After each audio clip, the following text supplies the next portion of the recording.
Well, it's Monday afternoon. The car's moved from there to here, and we're going to see what horrors are hiding behind this strategically positioned number plate. So, it's obviously at a funny angle. That's needing to get tucked back. Sorry, this bit's needing to get tucked back in. And we'll see what's hiding behind the duct tape once it's removed. Right, well, this is what was being hidden.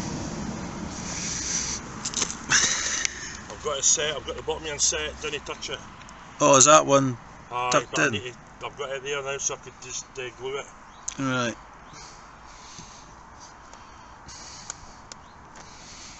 There's an awful lot of tension on that if you're going to try and do that in space.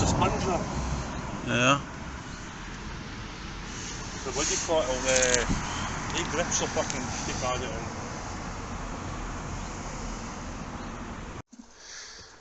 Right, looks like this has got tucked up. This needs to come out. So once that gets pulled out, you'll see that line. See that changes? So this bumper skin's got to come off, and then all this will naturally line up and get filled. So Adam's going to take the retaining clips out and see how it's held on, but it'll be very similar to the Wenger. An 8mm nut, bolt I should say. That's the 8mm bolt, so that holds it on here. These clips go in here. Sorry, there, and you just pull it out, and then it's retained at the bottom. You'll see, just like the video we did the other month with the Wenger, there's a few retaining clips, and then there's the same style of retaining clips on the top. That's all that holds it in. Now, looking at the front, we can see there's a bit of corrosion here, so I think it's not a bad thing that this has been taken off, because Adam's going to get some rust converter and get that painted on. I think all the way at the front.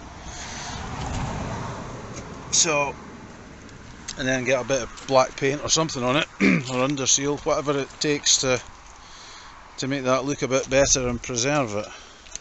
So, next thing we'll do is we'll have a look at the actual bumper.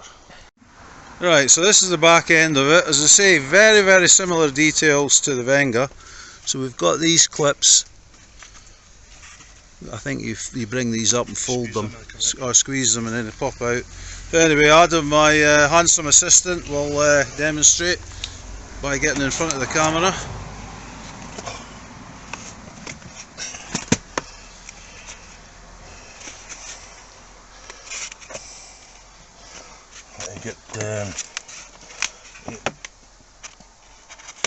That's it. You just flick them, flick it like a switch.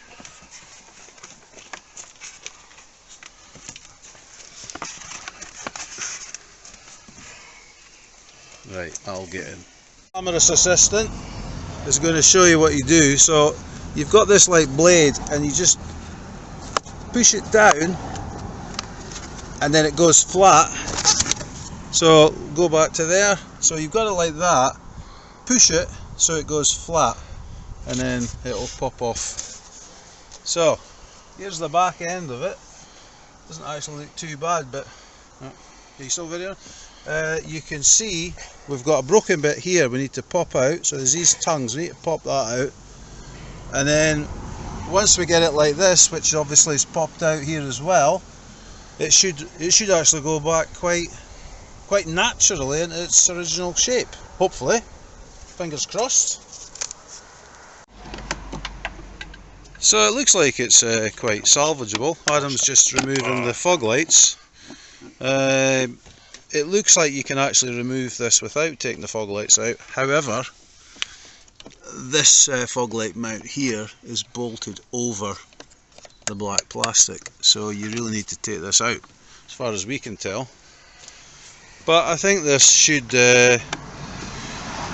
be easily enough practically repaired. It does look like this has been replaced before, because it's got left hand. So what that's about, I'm not sure. I'm not sure what they hit with that, but it's a bit ragged. But once the number plate's put on, it'll look just fine, I'm sure. And some racing duct tape will also help it. Well, only in Scotland could you break an impact driver bit trying to take out a Phillips screw that's screwed into plastic. It's solid there and it's solid there. Right, well, we've got a good look at it now.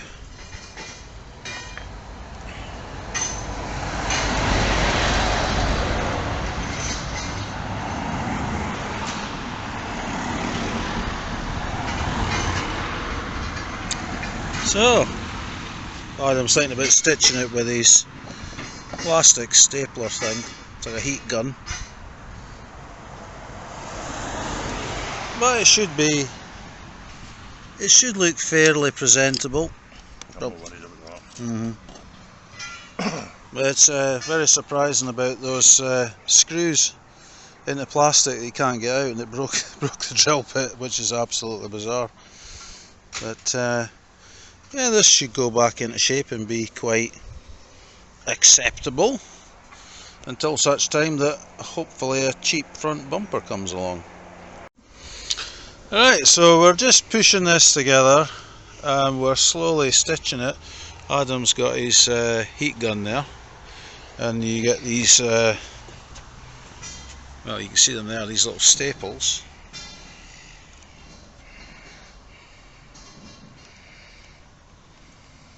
So you just melt them in, and hopefully there's going to be enough strength, and then it'll get something will get done on the back where we'll reinforce it a bit. Well, we've been working on this for a good half hour now, I would say, but it's all coming into shape. That line along there is how it should be. There's maybe a slight bit of adjustment needed here at this corner. This has all been stitched together.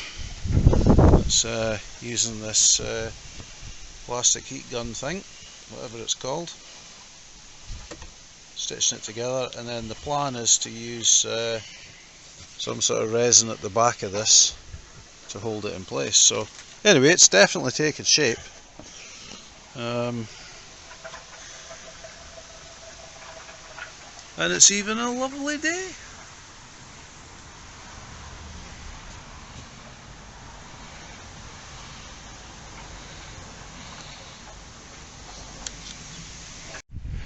Well, that's the initial reshape of the bumper.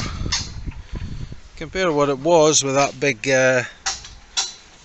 It's not too bad. So we've got that pieced in there just now. Obviously all these bits, they'll get cut off. A slight dent here, but compared to what it was, it's not bad. I don't know if we can see what's on the other side. So this will be the bit where there'll need to be some reinforcement in here, just to make sure it's strengthened. But considering we've not really spent any money, have we, apart from you buying the car, Adam? Can't really complain too much. But yeah, probably some fiberglass filler or mesh, something on there, just to stop any movement. That's the worst bit. That needs probably a bit of glue or something, maybe even would stop that. I've got fiberglass roll stuff. Have you? Right. So we're just going to put it on the car and see what it looks like. Well, we've just done a quick test fit. It's definitely a massive improvement over what it was. You got your number plate there, Adam.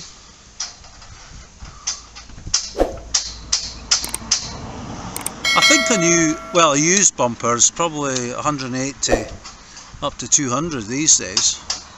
So, as it's just a cheap and cheerful car, this is definitely going to make it look somewhat better. Obviously it still get painted and stuff. I bring it right down to where it should be. Yeah. I think the top would be, see where the between the S and the P, I think that should be kind of below the dip. Aye, somewhere about there. You're away off to the side.